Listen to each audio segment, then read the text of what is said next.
अस्सलाम वालेकुम नाज़रीन, आज हमारी सीरीज हीरोज ऑफ कश्मीर का दूसरा बाब खुल रहा है। एक ऐसी शख्सियत की दास्तान जिसकी कानूनी बसीरत ने बंदूक की गूंज को आईनी हकीकत में बदला। वो डोगरा इक़्तिदार के खिलाफ हुई तारीखी बगावत यानी पुंछ बगावत के कलीदी मुहर्रिक और रहबर थे, जिन्होंने अपनी कौम को डोगरा साम्राज्य के सामने डट कर खड़े होने का हौसला दिया। आप आलमी ऐवानों में कश्मीर के वकील और 13 साल तक आज़ाद कश्मीर के तवील तरीन सदर रहे। हम बात कर रहे हैं बानी आज़ाद कश्मीर, गाज़ी मिल्लत सरदार मोहम्मद इब्राहिम खान की। 22 अप्रैल 1915 को पुंछ के कोट मट्टे खान गांव की मुअज़्ज़ज़ सुदन फैमिली में पैदा होने वाले सरदार मोहम्मद इब्राहिम खान का बचपन कश्मीरी मुसलमानों पर डोगरा मजालिम का गवाह था। बचपन ही में आपने डोगरा मजालिम की वो तस्वीरें देखी थी जिनसे कश्मीर की मिट्टी सिसक रही थी, और इन्हीं हालातों ने कम उम्री में सरदार इब्राहिम खान के दिल में अदल, आज़ादी और खुददारी का बीज बो दिया। इब्तदाई तालीम के बाद आप लाहौर के इस्लामिया कॉलेज पहुंचे, जहां नजरिया पाकिस्तान के मुअम्मार अल्लामा इकबाल की फिक्री गूंज हर दीवार से टकरा रही थी। यही वो माहौल था जहां आपने अपने अंदर मुस्लिम कौमियत का शऊर और खुदी का फ़लसफ़ा बेदार होता महसूस किया। 1937 में BA मुकम्मल किया और फिर वहीं से इल्म की नई जस्तजू ने उन्हें लंदन पहुंचा दिया। 1941 में लंदन यूनिवर्सिटी से LLB और लिंकन्स इन से बारेट लॉ की डिग्री हासिल की। ये तालीम सिर्फ डिग्री नहीं थी, ये एक ऐसा हथियार थी जिससे उन्होंने आने वाली दिहाइयों में डोगरा राज, भारतीय कब्जे और आलमी सफारतकारी तीनों मैदानों में लड़ाइयाँ लड़ी। श्रीनगर वापसी पर आपने वकालत का आगाज़ किया।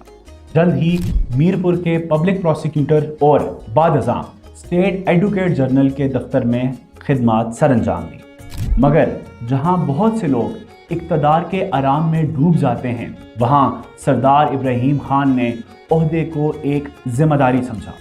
डोगरा राज की नाइंसाफ़ियों के खिलाफ आवाज़ बुलंद की, और जब देखा कि अदल के दरवाजे बंद किए जा रहे हैं तो वो दरवाजे तोड़ने वालों के साथ खड़े हो गए। यूं वो ऑल जम्मू कश्मीर मुस्लिम कॉन्फ्रेंस के सफ़े अव्वल के रहनुमा बन गए। 1946 में आपने रियासती असम्बली प्रजा सभा के इंतखाबात में हिस्सा लिया और मेंबर असम्बली मुंतखब हुए। कानून साज असम्बली के अंदर आपने पुंछ के किसानों और सुधन कबाइल पर आयद दुगने टैक्स और रियासती जुल्म व इस्तेहसाल के ख़िलाफ़ अदालती और सियासी महाज खोला। असम्बली के अंदर आपकी हक गोई और बेबाकाना वकालत ने डोगरा इंतज़ामिया के लिए सख्त परेशानी पैदा की। इसी मज़ाहमत की चंगेज़ी बाद में पुंछ बगावत के शोले में बदल गई, वही बगावत जिसने कश्मीर की आज़ादी की पहली ईंट रखी। बरसगीर की तकसीम के नाजुक तरीन मरहले पर जब डोगरा महाराजा हरी सिंह इल्हाक के मामले पर खामोशी इख्तियार किए हुए था, तो सरदार मोहम्मद इब्राहिम खान ने तारीख़ी फ़ैसला किया। आपने श्रीनगर में अपने आबाई घर आबी गुजरगाह में 19 जुलाई 1947 को ऑल जम्मू कश्मीर मुस्लिम कॉन्फ्रेंस का इजलास मुनक्कद कराया, जिसमें वो तारीख़ी करारदाद इल्हाक़ पाकिस्तान मंजूर की गई, जिसने कश्मीरी अवाम की ये मुतफ़िक़ा राय दुनिया के सामने रख दी कि उनका मुस्तक़बिल सिर्फ नज़रिया पाकिस्तान के साथ है। 19 जुलाई 1947 को आबी गुजर श्रीनगर में गाज़ी मिल्लत सरदार मोहम्मद इब्राहिम खान साहब ने अपनी रिहाइशगाह पे पाकिस्तान बनने से पहले करारदाद हालाक पाकिस्तान वहाँ पेश की। न सिर्फ पेश हुई बल्कि वो मंजूर भी हुई, और जिसके तसलसल में एक जदोजहद का आगाज़ हुआ।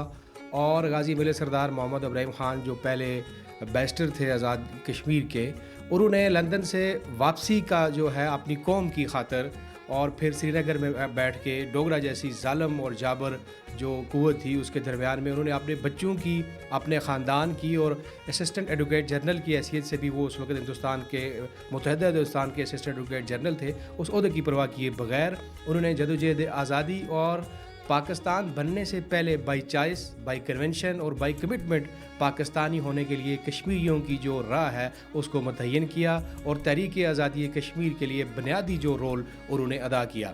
اور جو نظریہ آبی گزر سری نگر میں غازی ملت سردار محمد ابراہیم خان صاحب نے دیا پاکستان کشمیر پاکستان کے خود ارادیت کی تحریک کے بعد جو بنے گا، 6 لاکھ لوگ، یہ دنیا کا واحد نظریہ اور نعرہ ہے جس میں اپنی جان دے چکے ہیں اور پاکستان کے لیے اپنی جانیں قربان کر چکے ہیں۔ مہاراجہ کی طرف سے ریاستی جبر اور اس قرارداد کو نظر انداز کرنے پر پنچ کے سابق فوجیوں نے مسلح جدوجہد کا راستہ اپنایا۔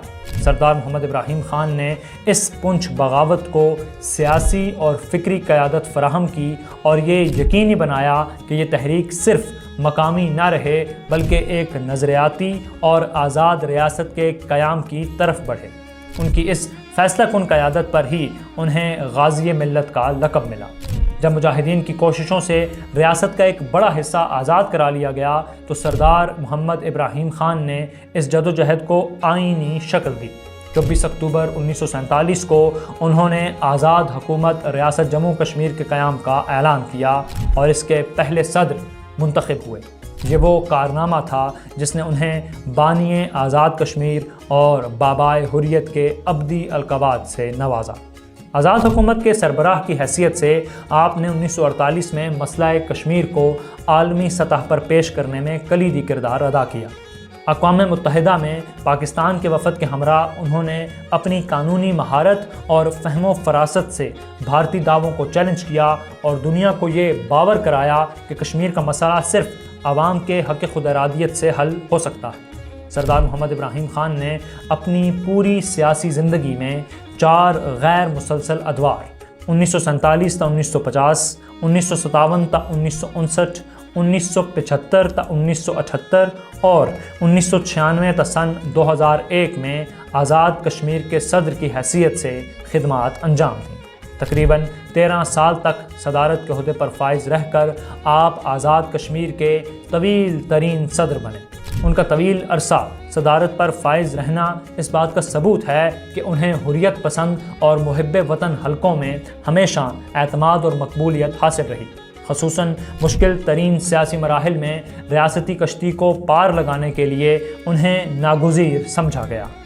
غازی ملت سردار محمد ابراہیم خان آزاد کشمیر کے بانی صدر کے طور پہ یا ایک اصول اور وزادار سیاست رکھنے والے لیڈر کے طور پہ تو جانے جاتے ہیں، لیکن انہوں نے ساری زندگی اپنا جو نظریہ تھا ان کا پاکستان کے ساتھ کشمیر کا علاق، اس پر نہ صرف پہرا دیا بلکہ غازی ملت بلیو کرتے تھے کہ کشمیریوں کے پاس پاکستان کے علاوہ آپشن ہی کوئی نہیں ہے۔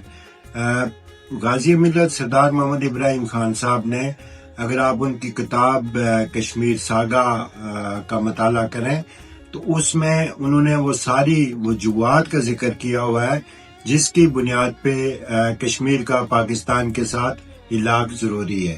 آپ کی سب سے بڑی میراث ریاست کو ایک مضبوط آئینی بنیاد فراہم کرنا ہے۔ آپ نے آزاد کشمیر کے عبوری آئین 1974 کی تشکیل میں بنیادی کردار ادا کیا، جس نے ریاستی اداروں، عدلیہ اور حکومت کے لیے ایک مستحکم فریم ورک فراہم کیا۔ یہ آئین ہی وہ بنیادی ستون ہے جس پر آج آزاد کشمیر کی سیاسی اور انتظامی عمارت کھڑی ہے۔ ان کے ادوار میں بنیادی تعلیم، صحت کے اداروں کا قیام اور دیہی علاقوں تک ترقیاتی منصوبوں کی رسائی کو یقینی بنایا گیا۔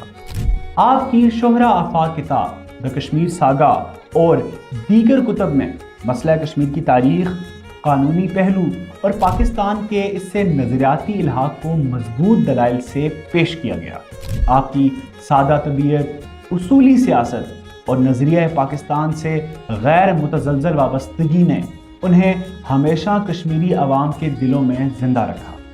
ہیروز آف کشمیر کی اس دوسری قسط میں ہم خراج عقیدت پیش کرتے ہیں اس عظیم رہنما کو جس نے بندوق کے بغیر ایک سلطنت کی بنیاد رکھی، جس نے کلمہ حق بلند کرتے ہوئے کشمیر کی آزادی کی بنیاد ڈالی اور جس نے ہمیشہ یہ پیغام دیا کہ کشمیر کی آزادی پاکستان کی تکمیل ہے۔ 31 जुलाई 2003 को یہ روشن باب اپنی آنکھیں ہمیشہ کے لیے موندھے اپنی پوری قوم کو داغ مفارقت دے گیا، لیکن ان کی جد و جہد کا ثمر آزاد کشمیر کی صورت میں آج بھی تکمیل پاکستان کے خواب کی تعبیر ہے۔